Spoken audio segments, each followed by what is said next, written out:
কথাই পারে আপনার সবকিছু জয় করতে। শোনেন, একটা গল্প বলি। একদিন এক রাজামশাই একটা স্বপ্ন দেখলো। স্বপ্নে দেখলেন তিনি তার সব দাঁত পড়ে গেছে। এই স্বপ্ন দেখে তিনি দুশ্চিন্তায় পড়ে গেছেন। তারপর এক জ্যোতিষীকে ডাকলেন। জ্যোতিষীকে ডেকে জিজ্ঞেস করলেন, আমি এই স্বপ্ন দেখেছি, এই স্বপ্নের ব্যাখ্যা কি? জ্যোতিষী উত্তর দিলেন, এই স্বপ্নের ব্যাখ্যা হচ্ছেন আপনার ফ্যামিলির সবাই আপনার আগে মারা যাবে। এই ব্যাখ্যা শুনে তো রাজামশাই রেগে গেলেন।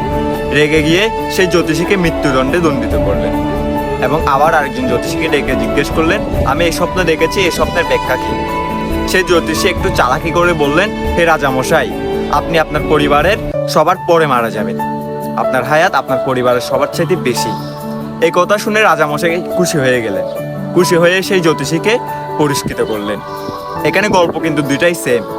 দুই জ্যোতিষী কিন্তু একই কথা বলেছেন।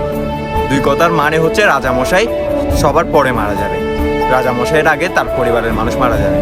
কিন্তু কথা বলার ধরনটা একটু ভিন্ন ছিল। তো এই কথাটা থেকে শেখার কথা হচ্ছে, আপনার কথা বলার ধরন চেঞ্জ করুন, কথা বলার স্টাইলটা সুন্দর করুন, তবে আপনি সব জায়গায় সফল হতে পারবেন। ধন্যবাদ।